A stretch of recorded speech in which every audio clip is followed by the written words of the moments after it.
Nació en la Montevideo colonial de 1764. Todavía no estaba completa la muralla.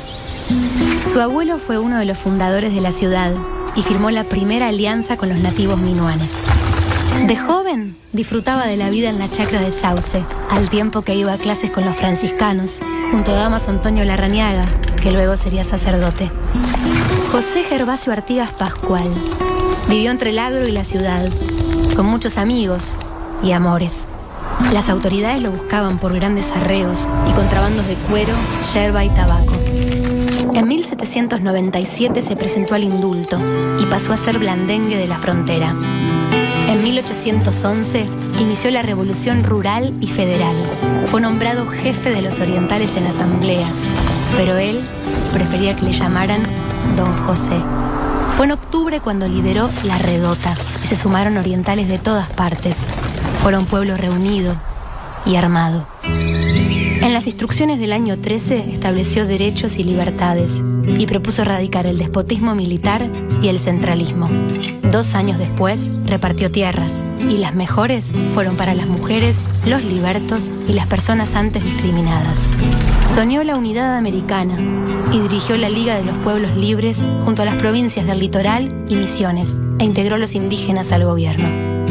Para 1820, la invasión portuguesa, con complicidad porteña y de la élite montevideana, derrotaba al paisano rebelde más igualitario que el Río de la Plata vio nacer.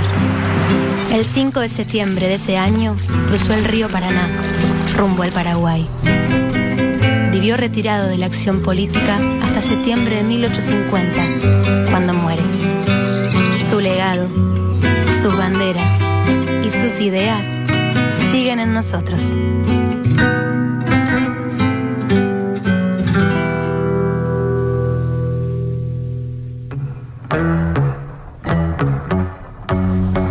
Cada 19 de junio, como hoy, es una linda oportunidad para pensar a Artigas desde sus ideas y traerlo para dialogar con los temas del presente. El federalismo, la soberanía de los pueblos y la justicia social son algunas de esas, pero ¿qué tan vigentes siguen al día de hoy? Para conversar sobre su figura, su proyecto ideológico, sus ideas políticas y su legado, nos acompaña Andrés Aspirós, historiador y director del Museo Histórico Nacional. Bienvenido a La Rosca, muchas gracias por acercarte en un día tan particular para los historiadores, además. Muchas gracias. Vamos a empezar por el video que estábamos mirando recién a la vuelta de la tanda. Lo realizó la Presidencia de la República a través de inteligencia artificial y un poco intenta resumir esta figura de Artigas y el ideario, este diálogo entre la historia y el presente con tecnologías digitales, que está siendo muy interesante. ¿Qué te pasa a vos como historiador cuando ves una producción así? Bueno, no es la primera vez que me lo preguntan. A ver, yo creo que por un lado está bueno. Es decir, no me niego a la inteligencia artificial y a avanzar en el diálogo con estos lenguajes, pero creo que hay que todavía trabajar un poco más en algunas cuestiones, digamos, dejando de lado los guiones, ¿no? Es decir, los guiones, bueno, pues podría ser un audiovisual con entrevistas a historiadores o una obra de teatro, digamos, ¿no? El guión lo dejo de lado. Me refiero a lo que uno ve. Pienso que ahí hay todavía que trabajar más, bueno, en todo lo que hace a los uniformes, las indumentarias, las cosas de la vida cotidiana que se ven, los paisajes, etcétera. Y es un desafío, ¿no? Es decir, porque implica también el acercamiento de nosotros, los historiadores, los arqueólogos también, junto con los realizadores audiovisuales. Pienso que tenemos que sentarnos a conversar un poco más, porque, bueno, quizás algunas cosas se podrían con poco mejorar. Andrés, ¿a qué Artigas recordamos cuando recordamos a Artigas un día como hoy, justamente? Bueno, la figura de Artigas ha pasado a través de la historia por múltiples significados, digamos, ¿no? Si nosotros pensamos en el Artigas derrotado militarmente, ¿no? Es decir, eso me parece que es importante, porque una cosa es la derrota militar del artiguismo y otra es el significado que el artiguismo tuvo para múltiples sectores de la campaña, los sectores populares. en el cual, bueno, más allá de esa derrota militar, el sentimiento, la adhesión a ese proyecto siguió vigente, más allá de la derrota. Entonces, en esos años 20, el artiguismo era el significado del desorden, de la anarquía. Estoy hablando en términos contemporáneos, es decir, lo que decían los contemporáneos.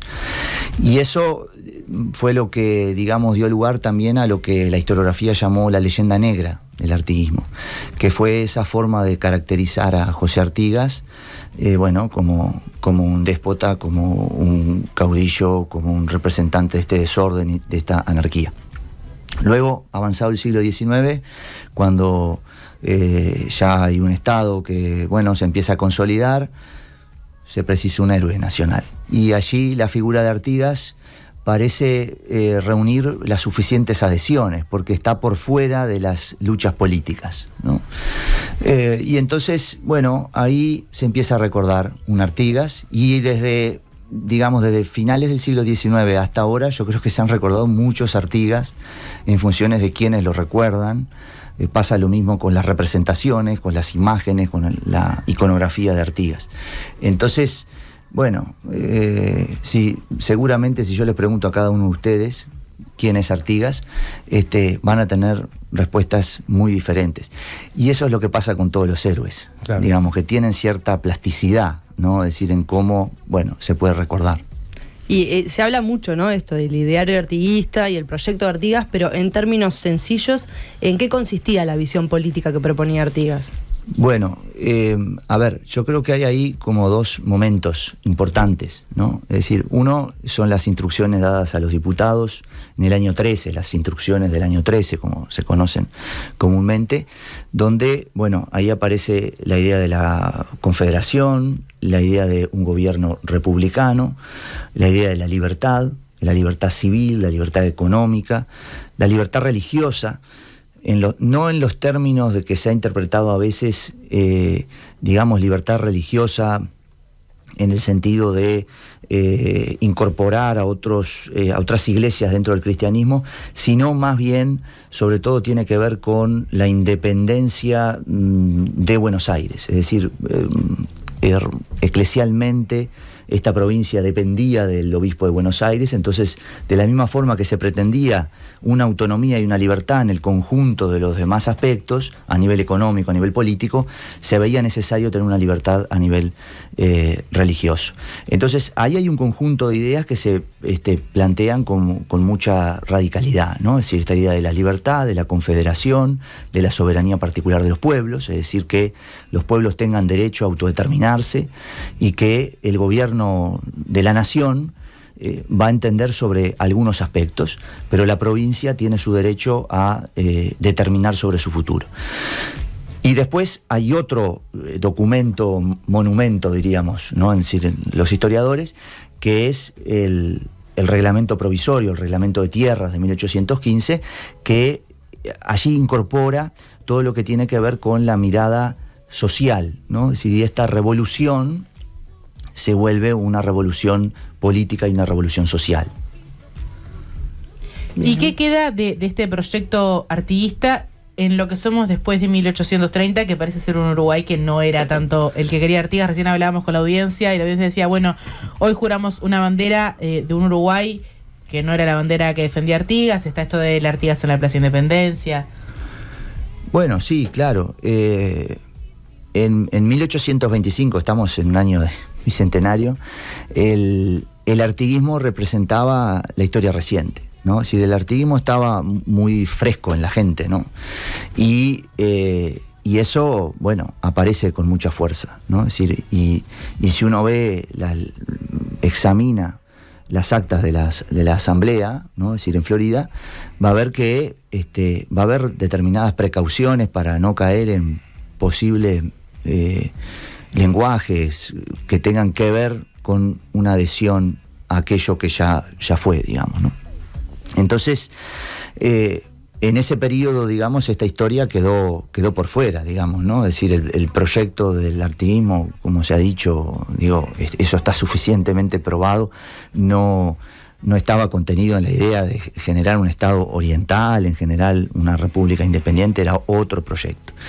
Entonces, bueno, luego, a partir de esta construcción heroica de la figura de Artigas, ahí es cuando se empiezan a tomar conceptos, se empiezan a tomar ideas, y yo creo que ahí sí hay mucho para recuperar. Pienso que esta idea del igualitarismo de Artigas, digamos, que los más infelices sean los más privilegiados, es una frase que, digo, a ver, que tiene una hondura política, digamos, ¿no? Es decir, en el sentido, no político partidario, ¿no? Es decir, política social, que, bueno, yo pienso que hoy debería ser continuamente discutida, ¿no? Entonces, bueno, también todo lo que hablamos en relación a las ideas de la libertad, es decir, todos esos conceptos, pienso que bueno, que tienen todavía para seguirse discutiendo, sin caer en anacronismo, ¿no? Es decir, ni decir Artigas cosas que Claro. que no dijo, que el artiguismo no representó, pero bueno, sí que sea como una motivación, una inspiración para pensar el futuro, digamos. ¿Qué papel jugaron los sectores populares en el proyecto artista? Los peones, los indígenas, los negros. Bueno, ahí yo creo que uno de los que mejor lo definió fue José Pedro Barrán, el historiador, que en un artículo hace muchos años dijo que José Artigas era el héroe conductor y conducido, ¿no? Es decir, que se daba un poco esa idea, ¿no? Es decir, porque Barrán lo que estaba discutiendo era esa historia nacional que estaba hecha solo de los grandes personajes. Entonces, Barrán, pero apoyado en documentos, ¿no? Dice, bueno, uno aquí lo que ve es que hay un héroe que es conductor, es decir, que conduce un pueblo, pero también es conducido. Bueno, ¿cuándo se ve esto? Bueno, se ve, por ejemplo, en la Redota, ¿no? Es decir, lo que se conoce como el éxodo del pueblo oriental, ese nombre que le puso, asemejado al nombre bíblico, digamos, sí, que le puso Clemente Fregerio a finales del siglo XIX, y allí se ve, ¿no? Es decir, cómo, por ejemplo, frente al temor del avance portugués, los sectores populares de la campaña se pliegan al ejército, y José Artigas en varias de sus correspondencias dice que ha hecho todo lo imposible para para que la gente vuelva, para que no lo sigan, porque también eso involucraba una dificultad para el avance de las tropas. Y bueno, y lo cierto es que esta enorme experiencia, digamos, popular que se da allí en 1811, miles de personas con sus carretas, con sus ganados, bueno, van a acompañar a José Artigas. Y después, cuando hablamos del reglamento de tierras, creo que allí está la otra, ese otro elemento que tiene que ver con la participación y el lugar de los sectores populares en el proyecto de la revolución, porque no era una novedad en este tipo de proyectos el tema de a quienes le sacaban las tierras. Claro. Eso no es una novedad, es decir, porque por lo general quienes pierden son los que pagan, digamos, ¿no? Es decir, es el botín, ¿no? Es decir, el botín se toma de los que pierden. Pero la novedad era esto de que se invierte, digamos, ¿no? Es decir, que los más infelices sean los más privilegiados, con los zambos, los negros, esta preferencia hacia las mujeres que son viudas, bueno, pero también con un modelo de sociedad, porque vieron que hay una preferencia a los casados de los solteros, ¿no? Entonces, pienso que en estos ejemplos uno puede ver como con bastante claridad el alcance, digamos, de esta experiencia. Andrés, perdón, pero ¿no hay una cuestión novedosa en a quienes se les saca la tierra, en esto de que no era una cuestión de clase, que en ese momento claramente no, este concepto no existía, pero de justicia revolucionaria, en esto de malos europeos y peores americanos? Sí, bueno, hay una gradación ahí, ¿no? Es decir, sí, pero lo más novedoso es a quienes se la dan, digamos, ¿no? Es decir, acá también lo otro interesante es ver cómo el reglamento efectivamente se reparte y qué es lo que pasa cuando el reglamento se empieza a poner en vigencia, que es un problema que venía desde muy antiguo, en realidad, el problema de la tierra. Ya a finales del siglo XVIII había empezado la experiencia de lo que se llamaba el arreglo de los campos. Había venido Félix de Azara, que Félix de Azara había venido a demarcar los límites, se había conocido con José Artigas, incluso Artigas en el año 8 y en el año 9 había estado repartiendo tierras en la frontera, y es decir que ya el reglamento de tierras toma toda esa experiencia anterior, ¿no? Es decir, toda esa experiencia que veía en que una de las formas de controlar la frontera era llevando familias, dándole tierras, dándole semillas que armaran sus rodeos. Es decir, que ahí hay toda una tradición que viene del derecho antiguo, digamos.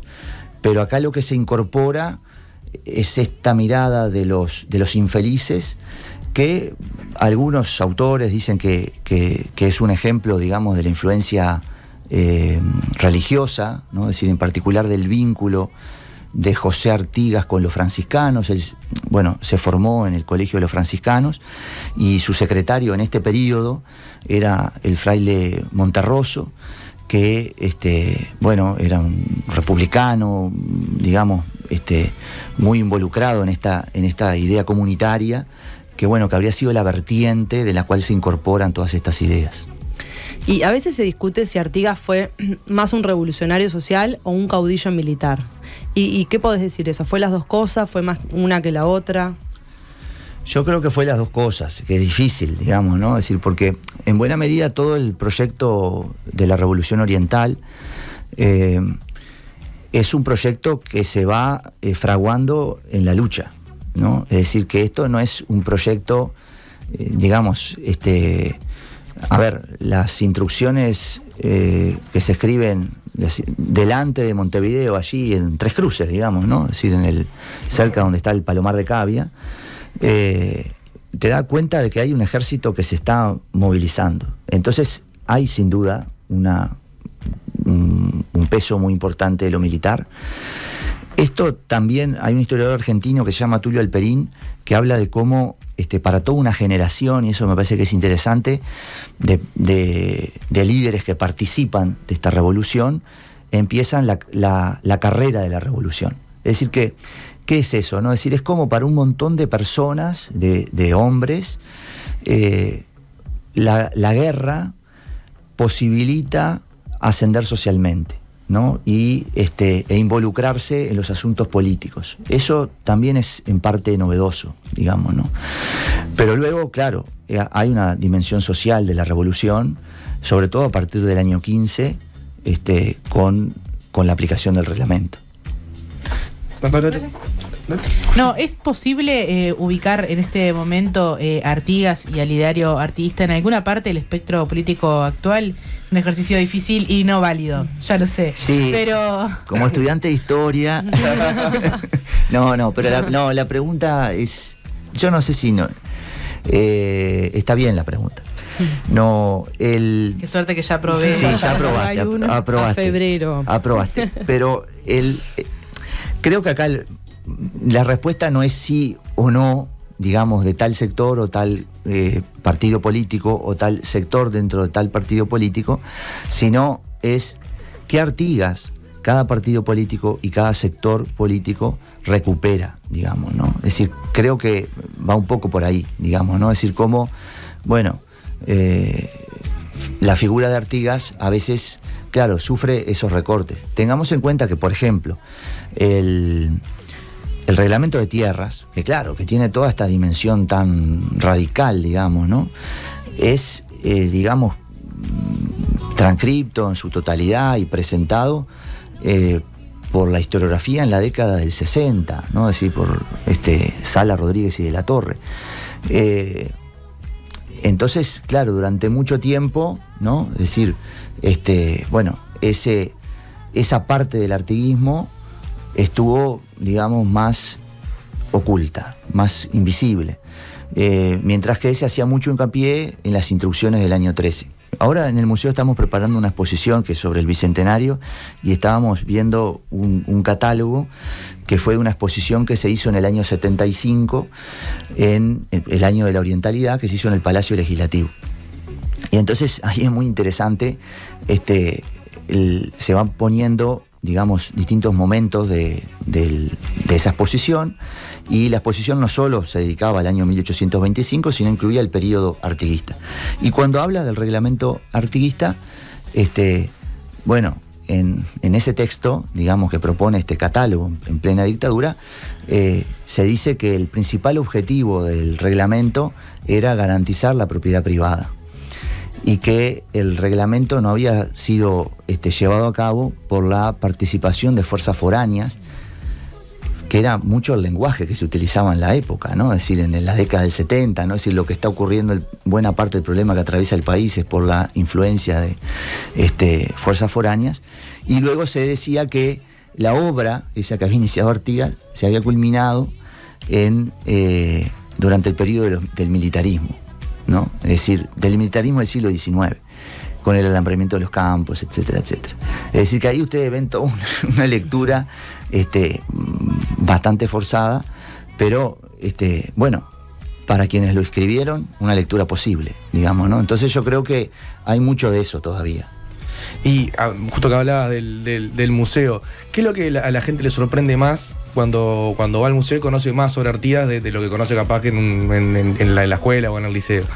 Bueno, en el museo nosotros, si ustedes van a la Casa de Rivera, ahí hay una exposición que se llama ¿Cuántos rostros tuvo Artigas?, que se basa en una investigación que coordinó la ex directora del museo, Ariadna Islas, y que fue una exposición que se llamó José Artigas, un simple ciudadano, que justamente recupera toda esta, esto que venimos hablando, ¿no? Es decir, cómo esta construcción del héroe Artigas tuvo su correlato en la imagen. Y entonces cómo a través del tiempo, cada generación, cada momento, fueron surgiendo distintas imágenes de José Artigas.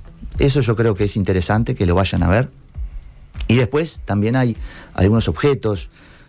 Hay un escritorio de campaña que perteneció a José Artigas, es decir, que da cuenta de esto que hablábamos hoy, ¿no? Es decir, de cómo, bueno, esto es un ejército que se está moviendo, que se está, esas órdenes, esos documentos célebres que nosotros construimos, se hicieron arriba de un caballo, casi, claro, ¿no? Es decir, las descripciones que hay de purificación, ¿no? Es decir, la capital del sistema de los pueblos libres entre 1815 y 1818, dicen que era un simple rancho, ¿no?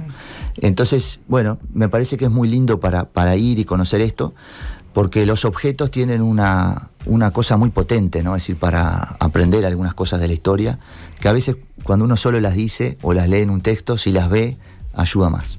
¿Y qué ideas hay para lo que falta del año en el museo? ¿En qué vienen pensando? Bueno, estamos preparando una expo que está relacionada justamente al Bicentenario de 1825. Ahí estamos trabajando en el equipo del museo con Ana Frega y Nicolás Dufo como curadores invitados. Y es una exposición que trabaja sobre los acontecimientos y los protagonistas y luego sobre las conmemoraciones. Centrándonos en varios momentos. En 1860, que es la ley, es el año que se da la ley que establece el feriado, digamos, del 25 de agosto. Y luego 1925, que es el gran centenario de la independencia, la inauguración del Palacio Legislativo, etcétera, etcétera. Y el año de la orientalidad. Y luego va a haber un espacio para el presente también. Y para terminar, en realidad, recordarnos para visitar el museo y para los que quieran acercarse, ¿cuáles son los horarios, cuándo está abierto? Bien, el Museo Histórico Nacional son 8 sedes, es decir que en realidad tienen muchas casas para visitar, son 6 casas las que están abiertas al público, porque no todas tienen la función de sala de exposición, tenemos archivos, bibliotecas, etcétera. Y las casas de Ciudad Vieja, la casa de Rivera, Montero y La Valleja están abiertas de miércoles a domingo de 12 a 18 horas. Y después tenemos las 2 quintas, la quinta de Herrera y Valle, la quinta de Herrera que está abierta de miércoles a domingo de 12 a 18 y la quinta de Valle de martes a sábado de 12 a 17. En ambas quintas abrimos el jardín a las 10 y lo cerramos a las 18, es decir que la gente no la echamos. Claro, bien, salen del museo, pero pueden, o pueden ir antes, tomar unos mates ahí en el jardín y después entrar. Bueno, Andrés, tenemos un juego para hacerte antes de irnos, aprovechando además que ya confirmamos que estoy aprobada Historia del Urbanismo de la Facultad de Humanidades. La idea es que nosotros te pongamos en una situación, te debemos elegir entre 2 cosas y vos respondas lo más rápido que puedas. ¿Empiezo yo? Dale. ¿Qué 3 cosas te llevas a una isla desierta? Cosas. Cosas. Pueden ser humanos también. Sí. Puede ser humanos. Bueno, si son 3, me llevo a mi familia. Muy bien. Muy bien. ¿Un miedo? Un miedo. Muchos miedos.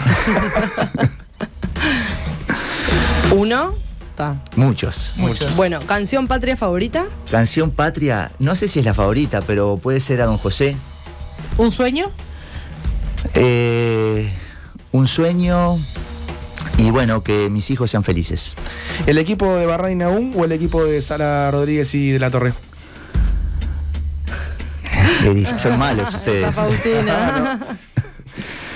El equipo de Barran y Nahum. ¿La historia se repite? No, ¿Monogamia o poliamor? monogamia. ¿Qué materia agregarías a la licenciatura en Historia, en Humanidades? Un curso sobre museos históricos. ¿Personaje histórico uruguayo infravalorado? Infravalorado. Pa. Me mataron ahora. ¿Y sobrevalorado? No, pues que no soy de leer la historia en clave de personajes así. No me doy cuenta ahora, disculpen. Bueno, ¿hay futuro sin memoria? No. ¿Un placer culposo? Bueno, no sé si es culposo, pero el queso. ¿Un mito sobre la historia, sobre la patria que habría que desmentir? Y un mito que hay que desmentir es que el mito de que los uruguayos siempre fuimos receptivos a la inmigración. ¿Rosca dulce o rosca salada? Ninguna. ¡No! Polémico. Tendrías que haber dicho la rosca de M24. Claro, exacto. Desaprobado. Muy interesante la charla, Andrés. Muchísimas gracias. La vamos a seguir seguramente en otro momento. Estábamos hablando con Andrés Aspirós, director del Museo Histórico Nacional. Antes de despedirte, te tenemos que pedir, aunque ya nos diste una pista, sobre la canción que vas a elegir para irnos a la tanda. Sí, ya les dije, a Don José. Muy bien. Muy bien. Así que Gracias. escuchando a Don No, José, gracias a nos vos, vamos Andrés. y ya venimos.